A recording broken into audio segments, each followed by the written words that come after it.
Programming Throwdown, episode 129, Web 3.0, Breaking Free from the Client-Server Model with Michelle Lee. Take it away, Jason. Hey, everybody. How's it going out there? Super excited to have Michelle Lee, who's the developer, advocate, and ecosystem growth at Protocol Labs. She is going to tell us all about Web 3.0 and breaking free of this client-server model. So we talked in the past episodes about things like microservices and how to stand up a website and things like that. But all of these things kind of sit in this central location. And so you've one of the things that I've always wondered is, what if we all kind of got together? Could we host a website, just with our community, right? And so it's something I've always been really fascinated about. Admittedly, I don't know a lot about it, but we have someone who does know a lot about it. And so thanks so much, Michelle, for coming on the show. Thanks, Jason. Thanks, Patrick. Great to be here. Cool. So before we dive into the topic, why don't you tell us a little bit about, what is your journey that led you to Protocol Labs, and what does that story look like? Sure. My background was always at the intersection of technology and people. So I initially wanted to be an architect. And when I took an architecture 101 course at university, the university lead architect was showing us around some projects, and he was like, well, this project we started 11 years ago and we're breaking ground now. And me in my short 18-year-old life was like, that's 2/3 of my lifetime. I can't wait that long. What can I work on? Like, what kind of systems can I get involved in creating and designing that are going to happen a little bit faster? And so I got drawn to like mechanical engineering, product design, and eventually software design, because you can iterate like overnight in your dorm room or quickly Right. over the span of a few weeks or months with a small team. So that was what drew me to software in the first place. And then I was always interested in like what is causing these bugs that are showing up in my browser or my, at the time it was desktop apps. Like, what's the logic behind that? And so learning about computer science, eventually learning how memory works, for example, and like why these characters get skipped, or why bugs or outages happen, drew me further and further into like the design of systems. So I ended up studying human computer interaction, working at Google for quite a while, on maps and docs. Inventing Google Forms is kind of one of my claims to fame from that time. Wow, really cool. So wait, let's dive into that a bit. So what is human computer interaction for folks out there? Oh gosh, it is kind of the amalgamation of cognitive science, so how people perceive like language and patterns, computer science, like how software is built and developed, cognition, like what happens in people's brains, interaction design, visual design, really fun interdisciplinary space. Wow, very cool. So would you say the sort of is what's the connection between that and like the user experience? Is that related? Is it about making better user experiences? Absolutely. Yeah. A lot of people who study human computer interaction go on to work in user experience, user research. I think a layer that's been added on since my time in school is like understanding what's the relationship between a focus on maximizing the experience for an individual user and understanding its impact on society. For example, if you try to get me my groceries as fast as humanly possible, or try to get me from point A to point B as fast as humanly possible, what are the externalities of that, in social networks, social systems, things like that. So, yeah, absolutely. It was a really fun field to study. Very cool. And so you studied that, and then were you in HCI at Google? Like, what's the connection between that and the Google Forum? Yes, I was in user experience at Google. Got it. I see. And so actually, oh, Google Form now it's all coming together. So Google Forms is the survey type thing where you can send it out, folks can respond, and then I've actually, to be fair, I've never used it, but I think you get some kind of maybe back end where you can see all the responses. Yeah, it's piped in directly to Google Spreadsheets, and I think that's the magic, and that's where it all began, because we were having trouble. Users were reporting problems understanding how the sharing function worked, because they were trying to share spreadsheets and get lots, like thousands and thousands of people to contribute data to shared spreadsheets, so that people who are managing processes or systems could, aggregate all that data and do things with it, right? And when you hit the sharing button and ask, 25 emergency room doctors to fill in their schedules or 500 university students to add their class data, you end up with editing collisions, people overwrite stuff by accident. And we realized, like, instead of making the share button easier to use, why don't we step back and think, well, only one or two people need to understand the whole data structure behind, in this spreadsheet. Most people are just contributing one row. So we turn it into a form and get input that way, keeps it really clean and lightweight. You don't have to, mess around with permissions for the majority of users. And then the people who actually need to manipulate the data once it's in still have the permissions that they need. Wow, that is super cool. And so what was your role there? Were you the one who had the light bulb go off or Yeah, I was the designer sort of beating my head, yeah, along with some other colleagues. I'm like, how do we make this sharing thing simpler? And then another project I'd worked on, actually my very first project there was getting user feedback for Google checkout transactions, if anyone can remember that, through emails. Yeah, and I think we found like a 70% increase in response rate if you just embed the form elements inside an email rather than asking people to click a link separately. So we did that as well. We embedded the form for a long time, embedded it inside email, which made things a lot easier for some people, but also was imperfect because email clients all render things a little bit differently. Right, right. Yeah, I've definitely been on the other end of that where I've seen a Google form embedded in email. And sometimes, yeah, there's some wraparound issues and things like that. But to your point, it's so much more convenient. It's amazing actually the inertia of a click. You just see study after study after study about, oh, if I have to make one more click, I lose, if my users have to make one more click, I lose, 20% of the users or so. Like it's unbelievable how important that is. Absolutely. And so I worked with the user researcher Andrea Knight and developer Andy Bonds, who now works on the Go team, to build out the first prototype. And yeah. Cool, cool. So what did you do after Google?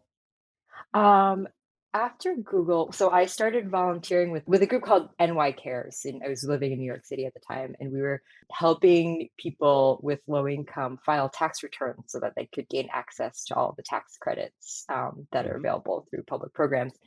And I think we got 8 hours of training, um, for this tax filing program, and then we were, like, unleashed into these programs where once a week for 2 months before, the tax filing deadline, we would help families, like, compile all their paperwork, submit their stuff, and then after a 25 or 30-minute appointment, be able to go back to them and say, "Hey, you're going to get a tax refund of $4,000," which is, I mean, if your household income is $14,000 per year, that's huge, right? But these families were like waiting in line. Their kids were napping on the floor. They had to wait a really long time to see us. And at the same time, like we didn't have any tax expertise really. We had some light training and we had some software that we weren't afraid to use. And if you can make that software really accessible to lots of people, make it much more approachable, maybe make it mobile friendly, people could do this at home, right? So I felt it was like wonderful, but a little bit pointless for me to be there as the intermediary.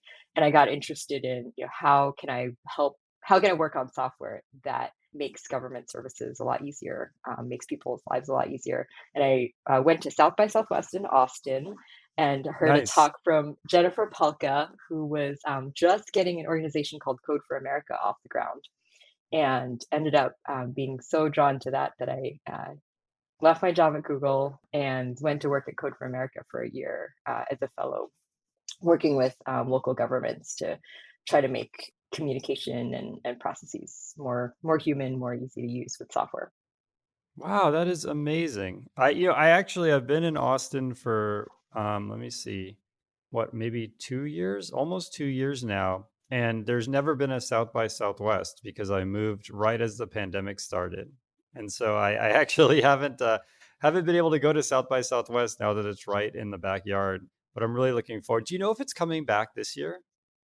Yes, it is. I think it's a hybrid model, and Protocol Labs is actually going to have a big presence there, hosting some fun events. So yeah. Oh, very cool. All right. Do you remember? I actually forgot what time of year it is. It's been so long since they did one. It's in March, so it's coming up pretty soon. Oh man. Okay. Very cool. So yeah, when folks get this podcast in their hands, it'll be very close to South by Southwest. Cool. That is awesome. So okay. So what is Code for America? Oh, you said it was a way to help governments become like a little bit more user friendly. Yeah, Code for America was founded with the mission of bringing modern web technology to government. And it's been an amazing organization, had a big influence in shaping some of the programs happening at the federal level as well. The 18F Technology Transformation Service, all of those programs kind of are part of the same movement. And speaking of Web 3.0, this is Gov 2.0 was the name given Oh, nice. to a lot of these programs. Yeah, and in some cases, it was bringing in amazing tech talent from Silicon Valley. In other cases, it was unleashing and helping break red tape for some of the amazing technologists who are already working for government, but connecting all sides and also connecting to program administration has been really really important movement, I think, in making people's lives easier. Very cool. So when did you start, getting excited about, Web 3.0, about, distributed serving and, Filecoin and IPFS, all these things we're going to talk about. When did you really start getting into that and what sort of sparked that for you? Yeah, the vast majority of Code for America's work and Gov 2.0 work was done in the open. So big change from the past. Open source software, modular components, very transparent to people and easily reused across states or municipalities, right? And the open data movement was a big part of that as well.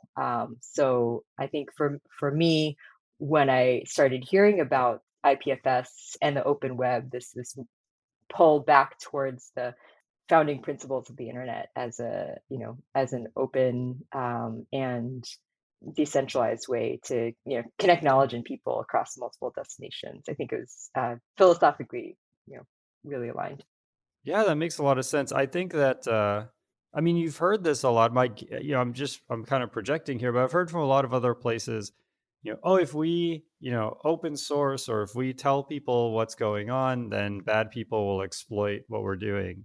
I feel like it's a very interesting argument to make, and there might be, there's a nugget of truth there, but I think on the flip side, I feel like it's kind of a pessimistic way of looking at the world, really, right? There's this idea that if I put something open source, there's going to be more bad people than good people looking at it. I feel like that's kind of the fallacy there, I think. And so I think it's really cool to see government and other kind of places moving to open source models, and that way it's like the vast majority of the people who put their eyeballs on that are looking at it in a benevolent way. hmm Yeah, and open source is like technically speaking, making your code available on the web and putting an open source license on it is making it open source. But I think the real power of open source is when you have multiple parties like reviewing it, auditing it, Right. reusing it, and sort of like battle testing it and feeding those improvements back into the main code base. That is the power of open source to make things available and transparent and even more secure. Yeah, definitely. Okay, so let's really dive into this. Like, I guess on the surface, what is Web 3.0? Yeah, I think there's a great transition from what you mentioned, right? Web 3.0, one of the principles of Web 3.0 is assuming that you can't trust anybody on the web. How do you build trust back into the web with math? So IPFS, which stands for Interplanetary File System, has two basic building blocks. The first is that instead of an arbitrary file name, like you might name this episode podcasts.mp4 or whatever, but you might forget and name it podcast5.mp4, or you might accidentally download 6 copies of it and call it podcast.mp podcast dash one or podcast dash final or podcast final. Yeah, we've definitely Instead, done all of that. Instead, what IPFS does is it takes your data and it runs it through a one-way mathematical function, hashing function, and um, gets a consistent content ID out of it. So it basically is creating a fingerprint of your data rather than letting you make arbitrary names. And so that means it's guaranteed, when you ask for content by that fingerprint, you're guaranteed to get it. And that actually frees up all sorts of different network designs, because now if you're guaranteed to get the data you asked for, you can get it from anyone. You can get it from your neighbor down the street. You can get it from the research university across the globe. This is what enables peer-to-peer networking, to pass data around the web. So that peer-to-peer networking is the other big principle behind IPFS. So you combine this content addressing system with peer-to-peer networking, where any peer across the globe, join a network. They can join any peer, find any few nodes, and then those nodes in turn connect to the rest of the network. And Hmm. so instead of getting data from, any single server, you can get it from any peer or through any connection, any pathway of peers, and that makes the network really resilient as well. Because if you remember, every once in a while there's a giant AWS outage, and then Slack Right. doesn't work and GitHub doesn't work, and you can't pay your electric bill online. In a peer-to-peer world, if that happens, maybe you have a little slowdown, but the content can find its way to you through other paths. Yeah, let's dive into that. So I mean, you said a lot of really really interesting stuff there. I love the idea of using math to bring trust back into the web. I think that's really fascinating. This is something that is really foundational. A lot of folks say, even just if you're in a community, a social community, out in the real world, how do you achieve consensus? And a lot of people understand, kind of voting on issues and all of that. So the idea of sort of democracy and voting and rationality really resonates with people. And then this kind of, but then you can say, well, on the surface level, if I do that on the internet, like if I make a poll on the internet, what's to stop someone from just writing a bash script that says, for eyes one to infinity, submit my vote. And then that person now has so much more power than someone else who's clicking by hand, right? And so yeah, it's a really good point. There's from what I understand, it basically the math operations, require computers to do work to prove that they are invested in this vote, and so that time ends up being your sort of investment. Is that kind of a way of saying that?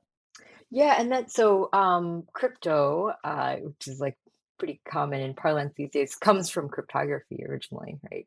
And so the cryptography, the math that enables all this stuff, is continues to be critical to how these systems are designed.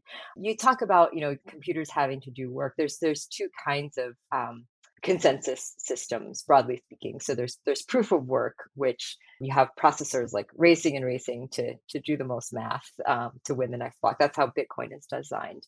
But the current generation of blockchain networks are primarily proof of stake. So how much are you contributing to the network? That's how Filecoin is designed. So nodes on the Filecoin network get votes based on how much useful storage they provide. And this is much more energy efficient, and just generally makes a lot more sense, because what we want to do is like create underlying value, right? We're not doing math or running CPUs for the sake of running CPUs. We're doing math, doing this cryptography, to enable fully decentralized and secure storage system in this case. Got it. I see. So if you're making, let's say, a YouTube clone or something, then people would get more votes if they created videos that a lot of people wanted. There's a lot of parallels, right? Yeah. Got it. Okay, that makes sense. Cool. And so IPFS is where you compute some like hash sum or some SHA sum or something of a piece of content, and then there's this distributed key value store that's distributed across the whole universe, where the key is the SHA and the value is the content. And so you can go and that blows my mind actually, because you have this problem of, there might be a million people who have that piece of content all over the world, and you have to kind of know who those people are and even know, which ones are close to you. Seems like a phenomenally difficult problem. Yeah, I think these patterns of gossip sub or like decentralized networking are really different than some of the procedural stuff we're taught in traditional computer science classes. One of my colleagues, Nicola Greco, did a really fun demo with us at a team offsite a bunch of years ago. He had a room full of people, gave every one of them a little piece of paper with a message, and said, "Hey, just like randomly swap messages until everyone has the piece of paper with their name on it." And it happened so quickly. Um, I think that's the benefit of being able to parallelize all of the routing and search. And it was a lot faster than it would have been if we'd like lined everyone up and tried to, organize and sort people through binary sort or, something more linear. Yeah, that makes sense. Yeah, I mean, in math, we have this concept called simulated annealing, where basically you make small changes to something, and if the change is better, you keep it, and if it's not better, if it's worse, then there's a percent chance you keep it, and you slowly decrease that percent chance until you're only keeping things that are better. That's the annealing part, and it works amazingly well. I mean, if you go to, let's say, the network X library and the Python, graph library, and you try and do some NP complete problems, like you try and do traveling salesman or one of these things, they'll have an approximation that uses simulated annealing. So it's extremely powerful, but very simple. And I think to your point, it's taking advantage of just, when you add chaos, as long as you can measure, then adding a lot of chaos actually works really well. Like in your case, the measurement is, if I remember correctly, if you have, once you have the piece of paper with your name on it, then you're done. So you have that sort of measure of, the system is better now. And once you can do that, then yeah, even doing a whole bunch of chaotic things ends up working really well. So, but getting down to like the practical part of it, I've done a lot with networking, and it's rough. I mean, people have these network translation layers. Some people are behind symmetric NATs, and so they can't do much of anything. They can only read. They can't serve anything. Other times it's like you have, kind of all sorts of weird situations on the network. And so how does something like IPFS, handle like the web and how complicated? I mean, is the fact we're not on IPv6 yet. So I mean, how does IPFS? It must be just an insane amount of logic to handle that. And how do you even test something like that, right?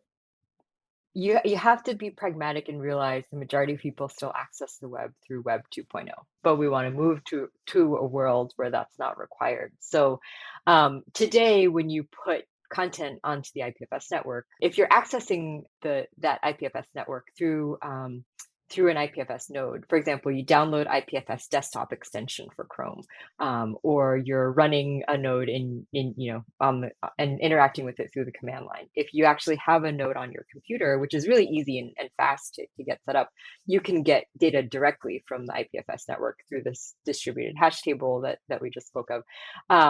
But in a lot of cases, IPFS is part of a web application, or you want to fetch it, and someone who doesn't have those things installed wants to fetch it through a more standard web browser. And in that case, the traffic is routed through any number of gateways. So gateways are sort of like translators between Web 2 and Web 3.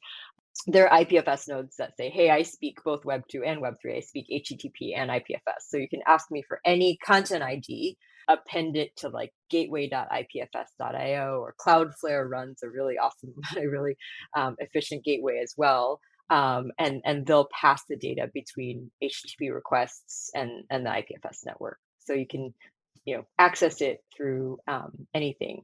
The other big initiative we're doing is we're partnering and collaborating with browsers, both like some of the big browsers of today and also some of the emerging, really interesting browsers of tomorrow, to build IPFS support directly into the browser. And so your web browser might be able to request data from HTTP, but it would also be able to speak IPFS natively. Wow, that is so cool. Can you give me an example of what's a browser of tomorrow? I want one of these. Well, Brave browser is definitely one to look at, and Brave supports a bunch of decentralized. Yeah, Oh, okay. We've already promoted those. We love Brave. Very cool. So Brave either does or at some point it will have IPFS support. has native IPFS support. I think you have to enable it, but has IPFS support. Oh, I see. So there's a setting, you toggle that on, and then you say, I want, I guess there's an IPFS protocol where you pass in the hash. Yeah, it's so instead of HTTP, just put IPFS colon forward slash, and it will know how to get that data. What about like, hashes are these, super long strings that are, really difficult to remember. Is there like a DNS on top of this or something? Oh yeah, there's ENS, there's HNS, Ethereum naming service, Handshake naming service. There are a few naming services that try to put more human legible, names, addresses that you can use as sort of proxies for your IPFS CID. Very cool. And so how do you keep somebody from just, creating a ton of content and just flooding the hash table with just tons and tons of random or bogus or, content? hmm I think that can happen on any network, right? Any Right. any any storage system, and IPFS has some built-in garbage collection. So if data that's less requested over time, the node will just start dropping it when it exceeds its memory allocation. And so if you want to ensure that the data sticks around, you can run a bunch of nodes and pin it yourself, or you can ask a pinning service, which is kind of like a hosting provider, to keep it around, or you can make Filecoin storage deals on the Filecoin network to keep it around in that same native IPFS format. Ah, But got it. That makes sense. It's kind of like it's somewhat a parallel to advertising. Like there's some nodes that are kind of influencers, and you would ask those folks to kind of pin your content, and that kind of keeps it relevant. I think that's the design, right? And then if you want to ensure it, you can take other steps. But in terms of data flooding the network, for example, again, it's that like because it's so decentralized, because there are so many nodes, it's difficult to force the entire network to pin your data. Right, right. That makes sense. Okay, so what is the difference between IPFS and Filecoin? Great question. A lot of people want to know that. So IPFS and Filecoin both share this like IPFS based content addressing system. Now, IPFS pinning or storage is fully voluntary on the part of the nodes. There's no in a because it's peer to peer. There's no centralized entity. There's no way to guarantee that that data is going to stick around. So if you ask me to pin something, but I run out of memory, I can go, oh, sorry, I got to drop it. Now, if you want to ensure that, you can pay a pinning service provider. But if you don't want to pay any single company, if you want to make sure it happens like fully transparently in a decentralized way, then we can make a storage deal. You can say, hey, I'll pay you this amount if you keep my data around for this amount of time. We'll put it on the blockchain, and I, as the provider, will put down some collateral. So if and then the chain, the mechanisms of the chain will ask me every 24 hours, hey, do you still have that data? Prove it to me. And if I fail any of those proofs, I'll get penalized. So the whole interaction, deal, and enforcement happens through the blockchain network. Wow, that is super cool. There was a time when I was really deep diving into auctions, and I was studying what's the word? Commodity auctions, where in other words, somebody, a farmer is raising cattle, and it takes so many years to raise the cattle, and so the farmer needs some stability, and so there's this whole like futures market where, and people who like Patrick who are really into the stock market are probably just laughing at me. So I'm gonna give a really dumb person's overview of this, but you set up a contract saying, I will deliver, this wheat in 18 months. And then, if there's a big storm or something, then you have to try to get the wheat from somewhere else to try to fulfill that contract, or you pay, kind of a big penalty. And so these sort of futures and derivatives are really how things, become more stable. And so it sounds kind of like that for this. So you want a group of people. Let's say you to make it concrete, you have a backup. We have a backup of the programming throwdown, source files like the raw audio files. We want to save those in case our house is burned down or something. So we put it on on Filecoin, and a few folks agree to host this like encrypted zip file or something that for us. And so then they put some collateral, and every now and then Filecoin will say, hey, give us a hash of this part of that file. And if they lost the file, they can't do that. And so the idea is, because they've put that collateral on the line, and you've replicated this to enough folks, you could be pretty guaranteed someone's going to hold on to it. Exactly. Yeah. And this is now we're over 14 exabytes of storage.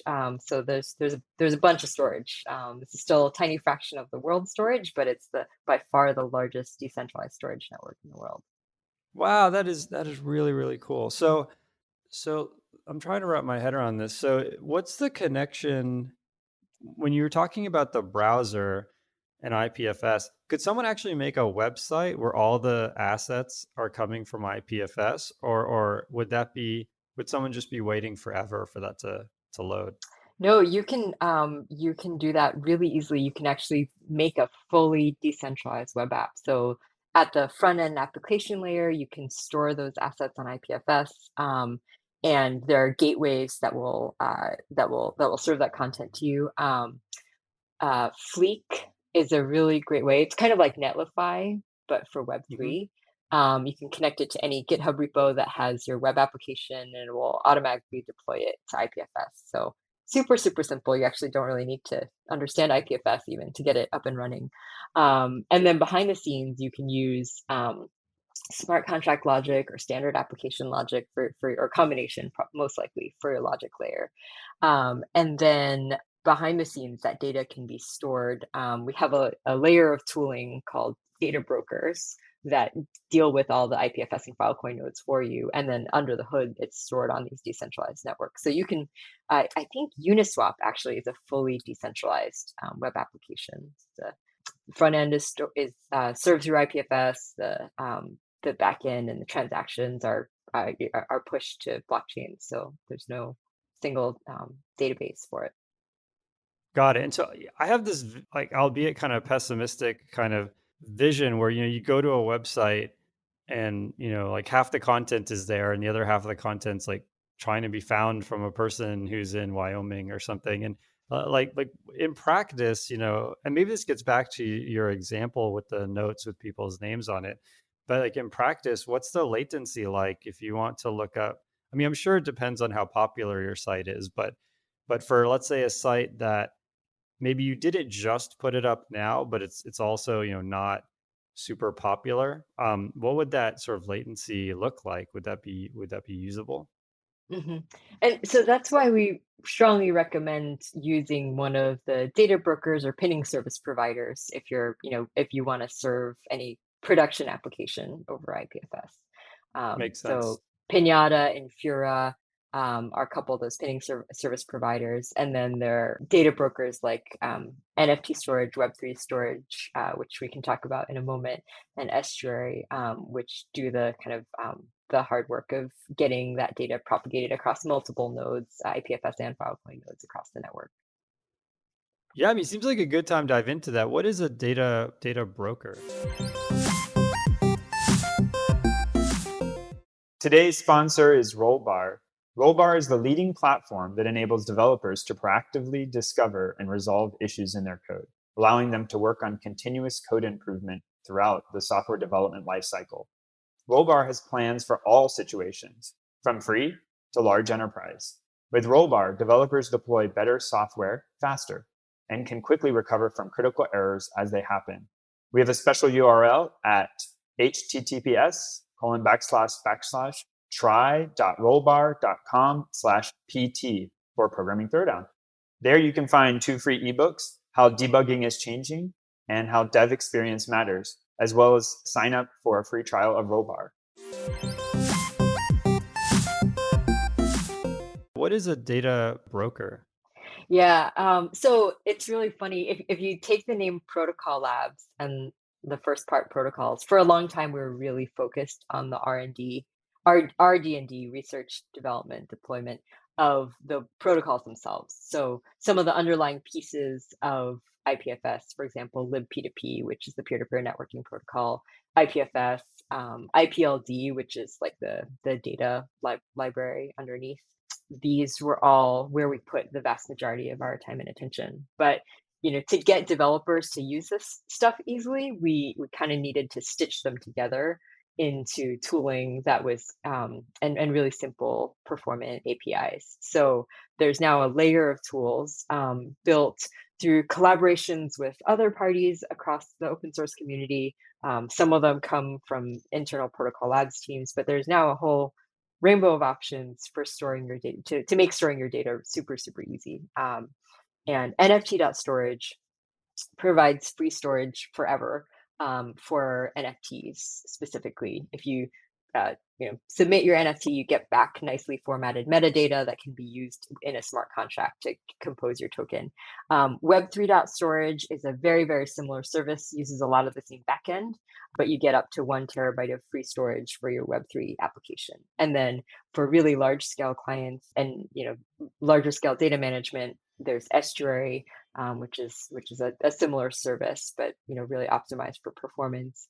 And then there's a few other services, ChainSafe, Fleek, Textile have all created other services that act as data brokers. So they basically take all the pinning interactions, all the deal making that would happen on chain, and they smush it into a single API call and let you just call that and forget about the rest. Got it. I see. And so one of the things there's two things that frustrate or scare or intimidate a lot of people about client server, right? One is the fear that if my website makes it on Hacker News, that my server will blow up, right? And then the second fear is I put my server as a Kubernetes auto scaling group, and so now my website made it on Hacker News, and I have like an $80,000 bill from Amazon, right? And so I think IPFS and these technologies, they the thing that I think is really awesome about them is that as things get more popular, they also get easier to access. And so, what does that look like? Like, let's say I have a data broker who I'm paying, I assume regularly to keep this content alive, and then all of a sudden, I make number one on Hacker News, and my site blows up. Then, in a sense, that kind of makes the data broker's job kind of easier, I guess, because they don't have to worry about pinning. And so how does that affect the cost? And just those problems I talked about, what happens to them in Web 3.0? Mhm. So our approach is that the majority of the network consumption storage usage is by very, very large scale data users. And so for services like NFT.storage, Web3.storage, that's all provided for free. So most like individual application developers or even smaller companies can do this all for free. And so you're not going to be hit by these surprise bills. And exactly like you said, the more popular data becomes across the more popular something becomes, the more copies there are across the globe. And so the cost to actually get it to a new, incremental new user is going to be a lot less than having to repeatedly go back to the same server. Got it. So for folks who are bigger, what does the pricing model look like? I'm assuming, I guess it's like at some point you're paying for request, but then at some point, you get this law of marginality, right? Because as things get more popular, the requests get cheaper. How does that work? If you go to the website file.app, so file.app, there's some cost comparisons to AWS. And right now, the cost to store is about 1% of 1%, the cost of Amazon S3. Wow. Wow. That is wild. Super, super cool. I remember this is like 7 or 8 years ago. I was looking into this kind of stuff, and there was something called PeerNet, and it was this Java application you would run, and it was really clunky. Like I mean, I was able to get it to work, but I mean, trying to get my parents or something on PeerNet would have been really, really hard. And it's amazing to see to see, kind of how far things have come and how easy they are. And this is really, really exciting. So any folks out there, actually, we had Guillermo Rausch on the show to talk about Next.js, which is by Vercel, which is a similar setup as Netlify, where you can do like a next push on the command line, and your app gets kind of pushed to the web. And so there's if you folks have listened to that and have tried building a sample app, or if you've used Netlify directly and built an app there, you know how easy that is to get your app out there. And so it sounds like they've made it that easy for Web 3.0. You can push an app pretty easily and you can access it. Do you know if like when Brave will kind of open that up to everybody, or how long it's going to be kind of buried in the settings? Yeah, so as you mentioned, it's now super easy for developers to get their apps published on IPFS. And then you mentioned the situation of like, hey, getting your parents to use decentralized storage, space.storage. So the Fleek team has a product called space.storage, and it behaves a lot like Dropbox. So you don't have to be a developer to use it. Oh, super cool. Yeah, and that behind the scenes stores on IPFS and Filecoin. So if you're just a personal user, I don't recommend trying to do things on the command line unless you really enjoy that. If you just want something easy and drag and drop, familiar to most computer users, space.storage is the app to try. Very cool. Okay, so let's talk about some of the, a little bit less exciting, but still super important kind of questions. Two that come to mind are, how do I protect like privacy? If I want to put a document in Dropbox, how do I make sure no one else can read my documents? And then other than privacy, how do you deal with bad content on IPFS? I'm sure you get these two questions a lot. Yeah, absolutely. I just want to wrap up. I think I didn't quite answer your prior question, which is when is IPFS support going to be Ah, right. available to everyone in Brave? It's available to everyone right now. You just have to go into settings and click enable IPFS. Enable IPFS. So Okay, cool. yeah, that basically just starts an IPFS node on your computer while you're using Brave and uses that to talk to the IPFS network natively. Cool. Does that make you part of that distributed hash table? Like, there's got to be a way where you can Mhm. maybe say, don't use all of my bandwidth, or you can mute it for a little bit if you have a video call or something. Yeah, definitely. There is, I think the IPFS component is configured to run garbage collection once the cache reaches 1 GB. So it's not going to Got consume it. your whole, using it through Brave is not going to consume all of your resources. If you want to run it, if you want to run a network or a node, sorry, that is incredibly generous, you can configure that node to do so. But by default, it doesn't eat all of your resources. That makes sense. Mhm.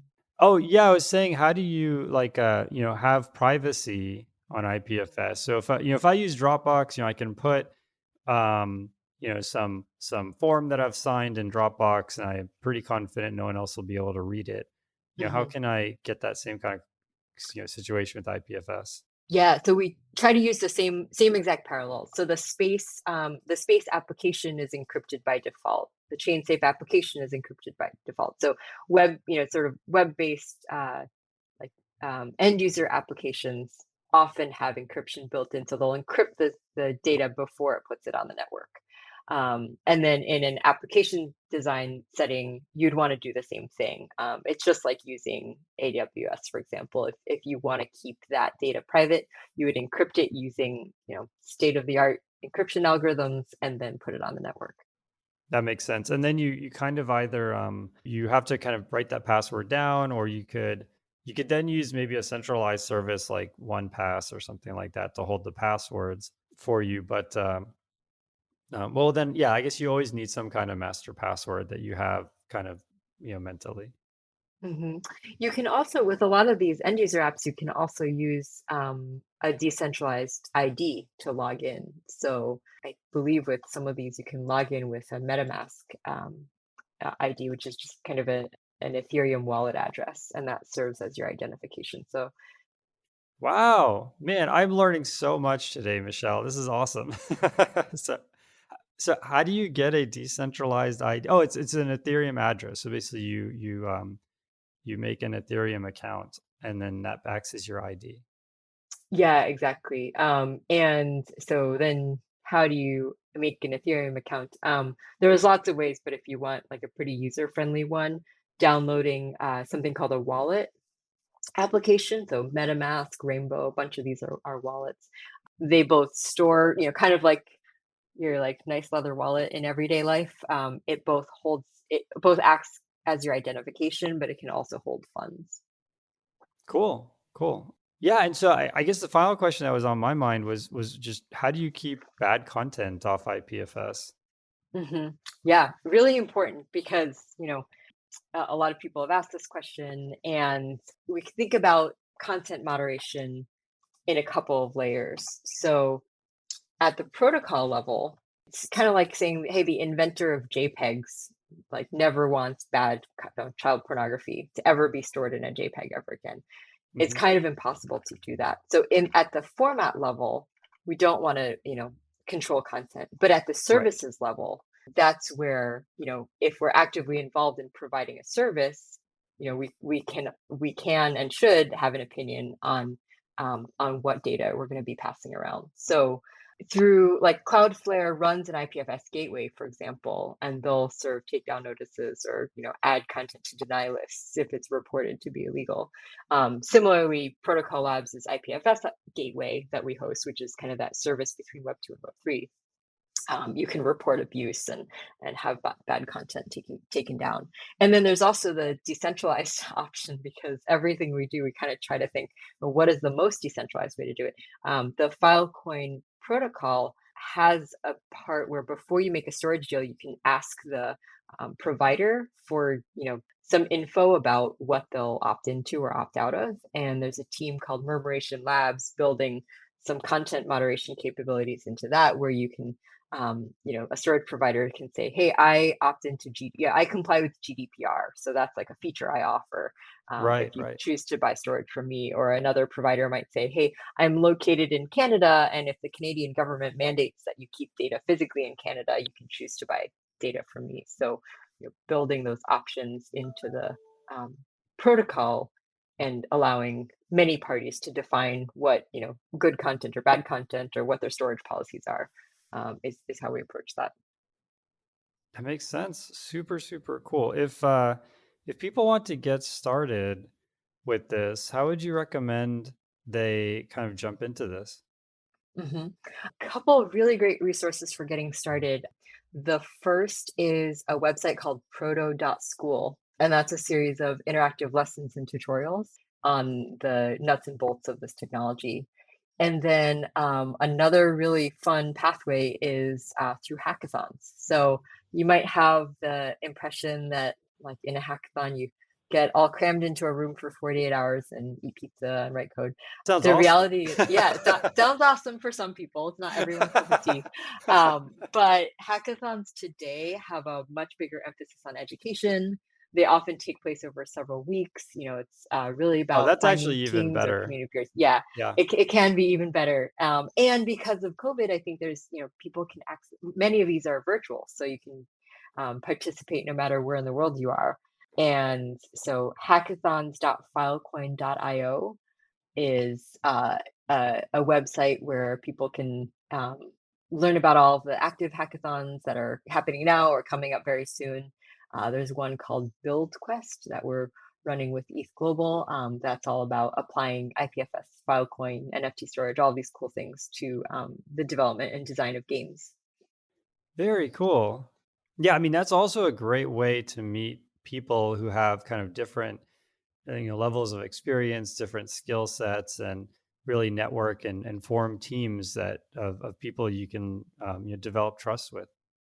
Yeah, absolutely. Nothing like going through the crucible of a project to really get to know people. And a lot of hackathon, participants end up. We have a really awesome grants program, so people can apply for grants to continue the work that they started in a hackathon. There are job fairs, so sometimes people use their hackathon projects as sort of like portfolio showcases for showing that they're interested in and capable of building in the decentralized web. Cool. What is the coolest project you've seen built on top of IPFS and Filecoin? Oh, there are so many. I think a really cool one is Audius, which is a decentralized music network that's really artist friendly and and takes advantage of community enthusiasm. So Audius series of is a music distribution platform. It's alternative to things like Spotify, and all of the music is stored, all the data stored in IPFS formats, and a network of nodes serves it up. Wow, super cool. So if does it have the cataloging that Spotify has? Like if I want to look up, a certain type of music, like if I want to play rock music or something in my browser, will Audius have something like that? Actually, how do you spell Audius? Audius is spelled Audius, Oh, okay. and the website is audius.co, audius.co. And you can, Audius.co. yep, and you can explore music. So there's different playlists. There's some trending topics. Very, very cool. I remember using this thing called Jamendo, which was, totally Web 2.0, but it was the cool thing about it was all music that was like I don't remember the terminology, but basically it was free to listen to. But if you wanted to use it commercially, then you would have to you'd have to license it. But everyone who put their music on there were allowing individuals to listen to it for free, and it was just really liberating. I mean, you'd hear there's just a bit of everything. It's like everyone could have a voice, and there's actually a Canadian singer on there who's really popular. He was like a parody, or not, maybe not parody. He wasn't parodying anything particular, but I'm trying to remember the name now. But he had just some songs that had a really good beat to him. Yeah, and I think, similar to the web, the music industry has seen a ton of consolidation where a few players have outsized power labels, right? Right, right. And in Audius, artists get 90% of revenue, 10% goes to the node operators that actually serve the music. And so up and coming artists can, grow a following without having to like pass through the gatekeeping of a record label. Wow, that is super super cool. Yeah, this is awesome. And so folks out there, check out these different links. We'll post them in the show notes, and try building something out there. I think it's really empowering. I think it's amazing. You could build something that can scale to like extraordinary lengths without you getting hit with some massive AWS bill at the end of the day. And this is, I think, there's a lot of people paying attention to Web3, so it's a good place. We often talk about how the mobile app stores are just so saturated at this point, but this is an area that is still new. I mean, it could be really if you have a really cool idea, it's much more likely for people to see it when you're in this kind of space. Yeah, and I think I've experienced this twice, like working in Web3 now, and also working in modernizing government tech. In a new space, there's room for I think it's a great time for people to join because there's lots of problems to solve, lots of enthusiasm. If you're like a warm, smart body, you can definitely find a place to contribute your skills. Very cool. Is there like a Google for IPFS? Like how do people search for content? I mean, obviously if you have the hashtag or the domain name, then you're set. But how do people get discovered when they're producing stuff that's decentralized? hmm That's a great question. I don't think there's a single answer for that yet. But IPFS is often used in there's a couple projects like aiming to catalog all the data that's on IPFS. And then there's also, of course, like all the applications that are aiming to help people discover video or music or specific kinds of content that's stored on IPFS. Very cool. Very, very cool. So let's shift gears a little bit, and why don't you tell us about Protocol Labs, the company? So we know Protocol Labs. Actually, wait. Let me back up a little bit. So, what's the relationship between Protocol Labs and IPFS? Did Protocol Labs invent IPFS, or are they sort of caretakers? How does that work? Yeah, both. So Protocol Labs is dedicated to the research, development, and deployment of new web technologies. And IPFS was one of the first projects out of there. libp2p is another one, Filecoin. But we actually work now with a number of communities and teams all across the web that are not necessarily part of Protocol Labs itself. And that's what makes IPFS and Filecoin and all these technologies even better.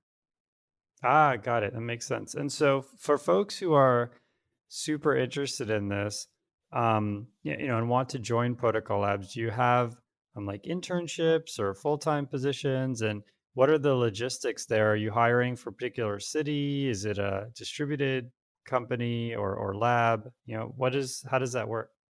We're 100% remote, and the founder actually met the first couple employees on IRC. So Oh, we nice. don't have an office at all. Pre-COVID, we'd get together pretty often in person, and it's pending safety measures is starting to come back now. But we kind of do a lot of work asynchronously through Discord or Slack, GitHub, and then we use video just for as a supplement to that. So it's a remote first company where I think we have people in over a dozen countries all around the world, many different time zones, and we're hiring at all levels. So protocol.ai/join um, is the uh, is the website where you can find out about different roles.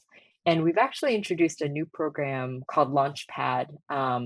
It's sort of like an apprenticeship or training program for people interested in joining, learning really quickly, and then getting matched to a number of different projects. So that is dedicated to early career folks or people transitioning from Web 2 to Web 3. So for those roles, we're not expecting prior knowledge, just smart, fast learners, awesome people bringing other skills to the table. And then we teach Web3 development skills in a 1 month sort of accelerated program. Wow, that is really, really fascinating. Very, very cool. So, folks, what is a way for someone to, what is the ideal resume for you, and what's a way that someone out there can what's your advice for folks who want to get into these programs? hmm that is a really great question. What's an ideal resume? So across the board, we're hiring in lots of different roles. That entry level, all the way through senior and principal level. So the expectations are different, but I think some things are consistent across the board. One is really great ability to work in the open, to navigate the ambiguity of like having your design decisions happen on GitHub where everyone can see, being able to synthesize ideas in writing really well and communicate and collaborate in the open is a big one. And then also to bring other people along with you. So not just to be the smartest person in the room, but communicate it in a way that influences the community. Because especially in some of the projects that have fully decentralized governance structures, like you can't dictate change. So I mean, this is true of working on large scale open source software around the world. No matter what project or company it is the ability to influence with or without authority. Cool. That totally makes sense. I remember, or I still feel sometimes like, when I'm using GitHub on some open source projects, especially ones that are more popular, I'll get an email, someone has a question, I'll kind of shoot off a reply like, no, it won't work or something. I'm just kind of like on the bus or something. And then I realize I'm like, oh man, the whole world kind of saw like, okay, let me hit another reply or something. And it actually is kind of intimidating. Like you kind of realize, oh, people you really open yourselves up when you do something out there on the web, out on the public, GitHub and all of that. But I think that it also is really humanizing, right? It's like sometimes people are in a hurry, sometimes they're not. Sometimes I can write really long replies trying to give people insight, and so I think getting kind of in touch with your sort of humanity, or like realizing that they're all real people under the hood is really cool. I remember before I went to the Valley, some of these people were just like, I didn't know if they were real people or not. Like you hear like stories of like, oh, Jeff Dean, like he writes everything in machine code, and he has like all these like, kind of these people are sort of luminaries, and then you find out at the end of the day they're normal people, and you can email them and most of them are super polite, and super, outgoing, willing to help, which is really cool. Hmm. Yeah, I think there's kind of this like uncanny valley, right? I think like new people and then the super experienced, like the best people are the most welcoming. And sometimes there's like a little bit of gatekeeping in the middle, but we don't need that, right? Yeah. And so I think that's, that's something that we look for in folks. Another is, especially if people are coming new to the Web3 space, is just try it out, come to the interview or come to the conversation having tried to run a node or, build something with some of the tools we have available or follow some tutorials so that you get, not just a surface level curiosity and interest, but really understand like what is it about IPFS or Filecoin that or Web3 in general that that that is motivating to you. So we don't, many of the roles don't require prior knowledge, but they do require like a genuine interest. Cool, that makes sense. So yeah, as we talked about earlier, if you out there, want to get a website or a web service or, some type of thing out there, it could be a, set of files that you want to keep, a backup of. You can do all of that right now for free or mostly for free using these technologies. And so I would say for folks who want to, be a part of Protocol Labs or this effort more broadly, just build stuff and just you can be a part of it. It's very accessible. Mhm. We have tons of tutorials on docs.ipfs.io or nftschool.dev. And if you want to get started with those or hop in our IPFS Discord, you can find that by searching the web. Lots of people ready to help you out. Very cool. So we started this with you saying you wanted to be an architect, and so we've kind of come full circle. I feel like you're part of architecting the next version of the web. And how does that make you feel? It's really interesting. It's really fun. I've also come to realize that stuff on the web lasts longer than it's supposed to, right? Like Google Forms was launched over a Oh, decade ago and it yeah. it's evolved a little bit, but it has been replaced. So I think there's also a real like stewardship or responsibility sense that we're, building the right building blocks, building the right culture to create a really healthy web into the future. That is very, very cool. Well, we will definitely post, all of these links. I really encourage folks out there. We get so many emails from people saying, "How do I get into the industry?" And into any of these industries, software more broadly. And our answer has consistently been to build things. But I think as a lot of folks have pointed out, things like the App Store, or Web 2.0 are just very saturated, and so you can build stuff and show it to your friends. It's very hard to make it to the top of the app store, with your app nowadays. And so this, is sort of the next frontier. I think that this is a place that has a lot of people, putting their eyeballs on it, and there aren't that many big players yet. I mean, it's not as saturated as the app store where you can't really get noticed. So build stuff for Web 3.0, and as always, if you build anything or when you build things, at us on Twitter. We love to see all the stuff that folks have been building and learning. Definitely keep doing that. If people want to reach, Protocol AI, or reach you, Michelle, or ask questions, where would be a good place for them to do that?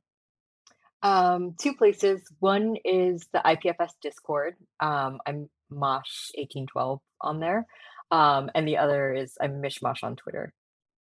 Oh, very cool. Is that Mosh after the terminal emulator, or? It does not come from the terminal emulator, although that's a fun coincidence. I think it just evolved out of my name, Michelle. Oh, very cool. Well, thank you so much, Michelle, for coming on the show. I personally learned a ton. Patrick, I'm sure, learned a ton. Both of us are super interested in this. I see it pop up on the news and on Hacker News and on LinkedIn all the time, and I'm really fascinated. And I think you really, shed a light on all of this different technology, and we're able to really dive in on how it works under the hood. We talked to everything from hashing to pinning content. Really, really fascinating stuff. We have a bunch of links in the show notes. So, folks out there, just go to www.programmingthrowdown.com, or maybe go to our IPFS site. I'll have to see if I can build something there. But for now, we'll have to go to our Web 2.0 site and check out our show notes. Michelle, thank you so much for coming on the show. I really, really appreciate it. Thanks for having me, Jason and Patrick. Great to be here, and hope to see everyone on the decentralized web. Cool. All right, everyone. Thanks again for supporting us on Patreon and through Audible. I hope everyone has an amazing couple of weeks, and we'll see you all on the next episode. Bye-bye.